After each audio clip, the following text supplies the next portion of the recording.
Journée mondiale de l'eau célébrée tous les 22 mars de chaque année. Le thème retenu est eau souterraine, rendre l'invisible visible.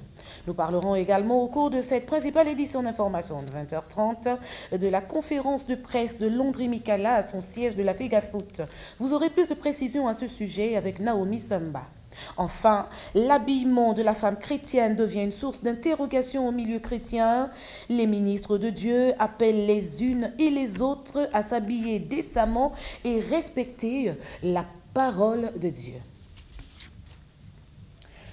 Mesdames et messieurs, bienvenue sur RTH, la vision au sommet de la montagne. En début de ce journal, nous parlons de Landry Mikala, président de la commission électorale qui était face à la presse ce 22 mars 2022 à son siège de la FEGAFOOT. Plus, on va dire, le compte rendu ici avec Naomi Samba. Les images sont de Floris Mapango. Reportage.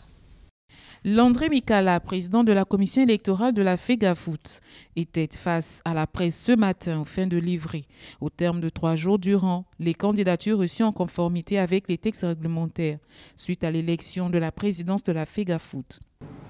Après un mois, nous avons recueilli un certain nombre de candidatures, 8 au total. Et nous nous sommes réunis conformément aux prescriptions du code électoral pour examiner les dites candidatures. Le secrétaire général n'a pas manqué de relever les critères de validation des dossiers de candidature. Le comité exécutif ne peut être simultanément membre d'un organe membre de la Fédération gabonaise de football.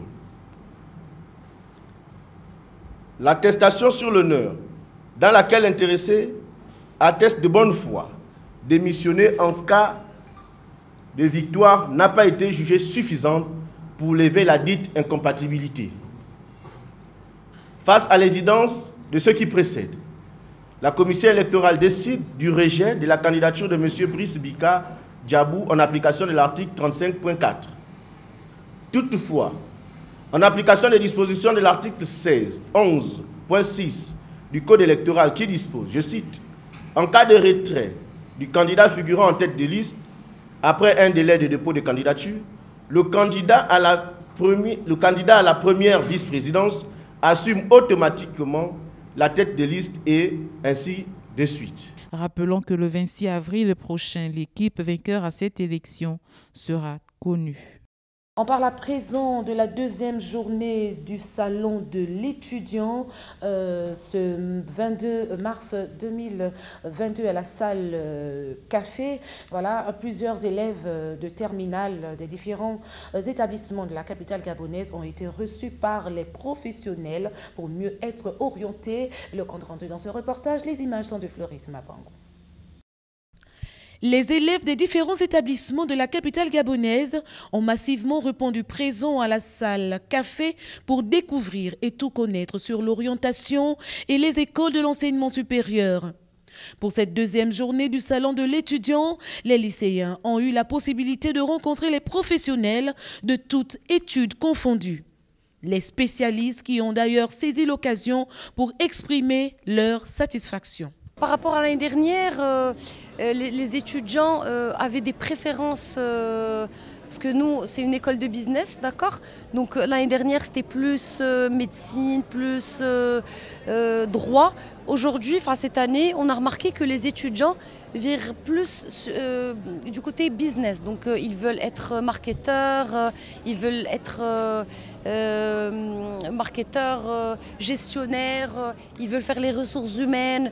Donc ça devient plus intéressant. Donc ils ont compris qu'il faut il faut se distinguer et il faut diversifier les filières. Voilà. On continue à recevoir tous les lycées. Donc l'objectif, c'est de permettre aux étudiants gabonais, suite à la coopération qu'on a avec le Gabon, qui est un pays frère, c'est de permettre à la jeunesse gabonaise de venir faire leurs études au Maroc. Cette édition a permis de rencontrer aussi des étudiants qui sont actuellement en pleine formation.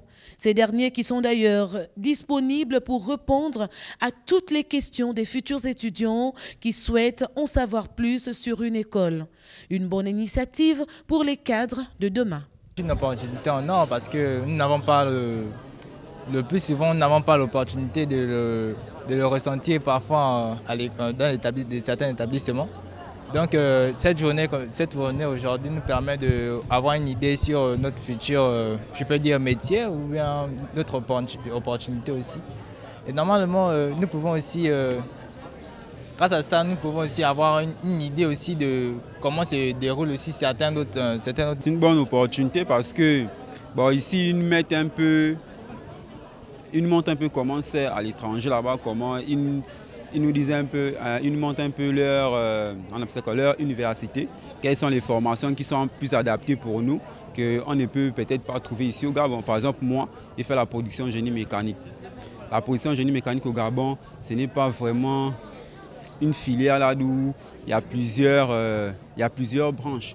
Donc, par exemple, si je pars par exemple au Maroc, par exemple, il y a une école qui m'a beaucoup intéressé ici, là, qui montre un peu que là-bas, il peut faire la production génie mécanique. Il n'est pas toujours facile pour les jeunes de savoir ce qu'ils désirent faire plus tard et quelles études suivre pour y parvenir. Alors un message est donné à tous les parents et les futurs étudiants. On invite tous les parents de venir assister et accompagner leurs enfants au sein du salon pour rencontrer, il y a énormément d'universités, que ce soit du Maroc ou de la Tunisie, donc pour pouvoir envoyer leurs enfants, pour avoir une formation de qualité. Donc il y a certaines universités qui proposent différentes filières et différents domaines. Donc je les invite à venir visiter le salon. Donc on est là pour mieux orienter les étudiants. Après, on a remarqué que cette année, il y a plus d'étudiants qui savent déjà ce qu'ils veulent faire. Et moi je dis aux étudiants de ne pas être influencés par les parents parce que de toute façon, moi j'ai été influencée par mes parents et aujourd'hui, pas je le regrette, mais faut faire vraiment ce qu'on aime. Si on veut faire le business, on fait le business. Si on veut être ingénieur, on vire vers l'ingénierie. Donc, mais aujourd'hui, j'ai remarqué que les étudiants, ils savent ce qu'ils veulent faire. Le salon de l'étudiant est un excellent moyen d'aller au-delà de ses a priori et de découvrir des formations auxquelles on n'aurait peut-être pas pensé. Que tous les chefs d'établissement saisissent l'opportunité de faire visiter à leurs élèves ces différentes écoles supérieures venant d'ailleurs pour que ces derniers ne soient pas dans la confusion après l'obtention de leur baccalauréat. Nous poursuivons ce journal pour parler de la communauté internationale qui célèbre la journée mondiale de l'eau et le thème choisi de cette année est « Eau souterraine, rendre l'invisible visible ». Malheureusement, les populations gabonaises disent ne pas se retrouver sur la dite journée au regard des insuffisances en approvisionnement en cette ressource vitale. C'est ce que nous précisent d'ailleurs Naomi Samba et Floris Mapango. Reportage. Initiée par l'Assemblée générale des Nations unies en 1992, la Journée mondiale de l'eau est célébrée chaque 22 mars de l'année. Une initiative qui n'est pas du tout portée par les populations gabonaises, du fait qu'elle ne cadre pas avec les réalités quotidiennes de ces derniers. Je ne pense pas que cette journée mérite d'être célébrée, parce que déjà nous pouvons constater dans les quartiers divers coins de Libreville que l'accès en eau est difficile pour les populations. Elle n'a pas lieu d'être. On va la célébrer pour quelle raison? Du moment où les gens manquent d'eau même dans les maisons. Certains quartiers de Libreville peuvent faire des semaines et des mois sans avoir d'eau. Donc je ne pense pas que cette journée mérite d'être célébrée. Pour ma part, je pense que c'est bon, excusez-moi du terme, mais en fait, on n'a rien à faire. Parce que l'eau, c'est quelque chose que Dieu nous a donné, c'est un bien que Dieu nous a donné normalement en abondance. Et il nous revient simplement de canaliser pour que chacun ait sa part en fait. C'est à nous simplement de travailler pour faire bénéficier tout le monde. On n'a pas besoin de commémorer l'eau. C'est comme si on avait perdu d'abord de l'eau un moment et on est revenu. Voilà, donc c'est simplement ça mon avis. L'eau est indispensable pour garantir un environnement sain et la bonne santé des êtres humains. L'eau c'est la vie, hein. L'eau c'est la vie. Il n'y a pas de vie sans eau. Donc l'eau, ça désaltère, ça permet à tout le monde de se sentir mieux. Aucun être humain ne peut trouver une bonne santé s'il n'a pas une eau potable. L'eau, c'est la vie. Voilà, l'eau, c'est la vie. Et l'eau, d'abord, on se désaltère premièrement avec l'eau. on doit être, le corps humain, comment dire ça, se doit d'être très hydraté pour être en bonne santé. Voilà. Et avec l'eau, nous gardons la forme parce que elle nous permet de prendre de bons bains. L'accent mis sur l'importance de l'eau douce et sur sa gestion durable afin de lutter contre la crise mondiale de l'eau au cours des dites journées devrait être visible et palpable pour le bien-être de la société. Et puis l'habillement de la femme africaine devient une véritable problématique au sein de la société. Certaines dames déplorent le fait que cette dernière fasse la promotion des vêtements occidentaux. Le reportage sur les images de Floris Mapango. La femme africaine de ce siècle a changé de décor. Celle qui autrefois avait gardé ses principes en respectant ses us et coutumes concernant l'habillement a perdu ses valeurs en adoptant la moralité des Occidentaux. La déception est grande chez certaines. C'est très compliqué. Les femmes ont tellement imité les Blancs. Aujourd'hui, nous trouvons des femmes complètement nues. Même pas les enfants, les vieilles femmes de notre âge. Complètement nues. Je ne sais pas pourquoi. Ou la belle femme est celle qui marche nue. Je ne sais pas. Mais vraiment, je suis dessus. Je suis dessus par rapport au comportement des femmes. Vraiment. La femme a perdu sa dignité. Il faut toujours copier l'Occident. Et pourtant, nous avons tout chez nous ici en Afrique.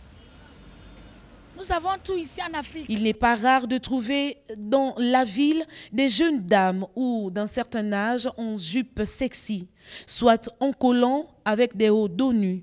Un style de vêtements contraire aux traditions africaines qui malheureusement a pris de l'ampleur, sans oublier que la femme africaine a son accoutrement respectable.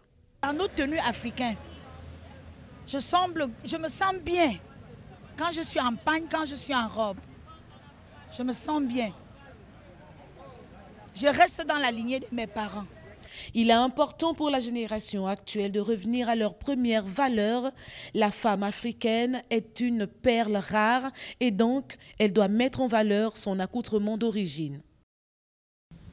Alors face à cette situation, l'Église qui a un rôle à jouer dans la nation déplore également le fait que la femme chrétienne se soit accommodée à la mode. Voilà, le révérend pasteur d'une église de la place, donc Jean-Jacques, voilà, appelle celles qui prient à respecter la parole de Dieu. Nous l'écoutons d'ailleurs dans ce reportage.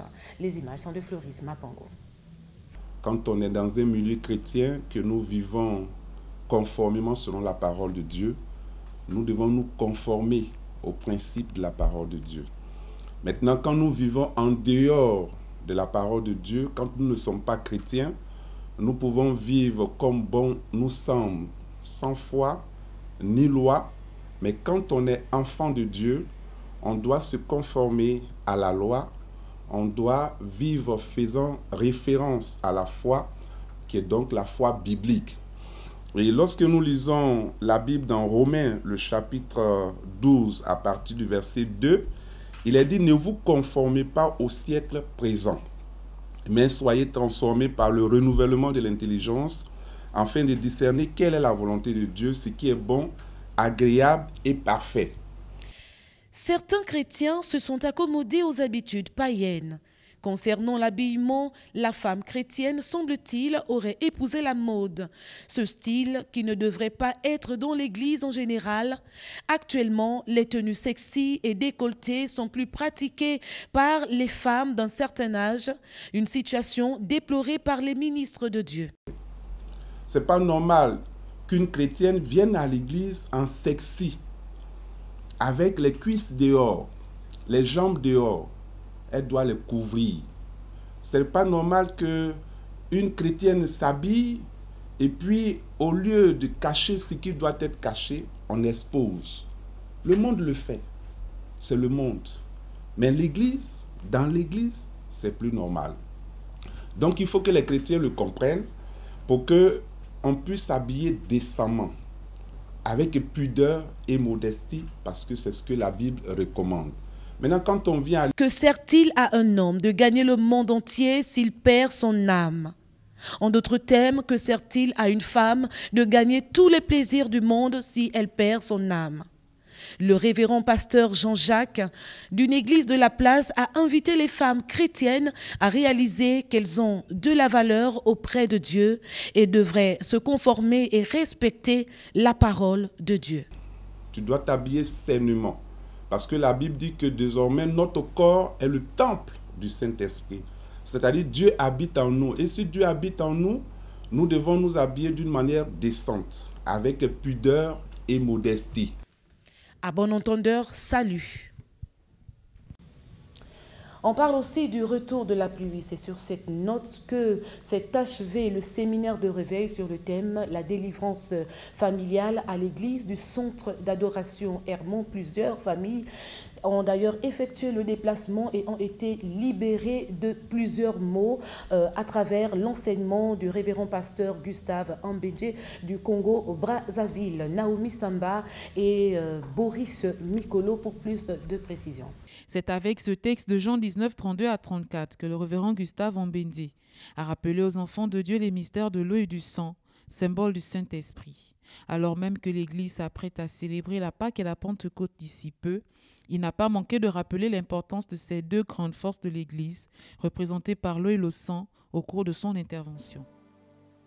Avec le sang de Dieu et l'eau de Dieu. Le sang, symbole de la Pâque. L'eau annonçant déjà la Pentecôte. Ce qui fait la force de l'Église, c'est la Pâque et la Pentecôte. L'Église est née à la Pâque. Alléluia. Et intronisée à la Pentecôte. C'est à la Pentecôte qu'elle reçoit la force. Vous êtes là. Et avec la Pâque et la Pentecôte, nous devenons imbattables sur la terre. C'est pour ça que celui qui nous combat, il faut qu'il soit capable de faire plus que ce que Jésus a fait à la croix pour nous. J'ai pas eu ton amen. Parce que la vie est dans le sang et qu'il parle plus fort que tout, les entités familiales peuvent être opposées à l'œuvre de la croix. À la sorcellerie de ta famille, tu peux opposer l'œuvre de la croix. Quelqu'un m'entend? Aux paroles de malédiction, de condamnation, d'échec qui ont été libérées contre ta vie, tu peux opposer le tout est accompli de Jésus-Christ à la croix. J'ai pas eu ton amen. Si le sang de votre famille est tellement mauvais qu'il témoigne contre vous, le sang de Jésus qui a coulé à Golgotha est en train de parler pour ta justification, ta délivrance, ta restauration, ta liberté. Quelqu'un dit amen. Il est dans le sang. Notre vie est dans le sang de Jésus. Mais ceci ne profite qu'à ceux qui viennent, bien-aimés, à l'autel de la croix. Il serait judicieux de rappeler que la délivrance familiale ne se limite pas qu'à l'écoute, mais surtout à la mise en pratique de la parole de Dieu, qui donne vie aux ossements desséchés. Merci à Floris Mapangou, Boris Mikolo, sans oublier Naomi Samba. Voici les personnes qui m'ont accompagné afin de vous servir tout au long de ce journal. Mesdames et messieurs, c'est la fin de cette principale édition d'information de 20h30. Mais avant de nous séparer, je me fais le plaisir de vous rappeler les titres de ce journal. Nous avons parlé de la journée mondiale de l'eau, célébrée tous les 22 mars de chaque année. Le thème retenu est « Eau souterraine, rendre l'invisible visible ». Nous avons également parlé de la conférence de presse de Landry Mikala à son siège de la FEGAFOOT. Vous avez été éclairci par Naomi Samba. Enfin, l'habillement de la femme chrétienne devient une source d'interrogation au milieu chrétien. Les ministres de Dieu appellent les unes et les autres à s'habiller décemment et respecter la parole de Dieu. En ces termes, je vous dis au revoir. Nous nous retrouverons demain à la même heure.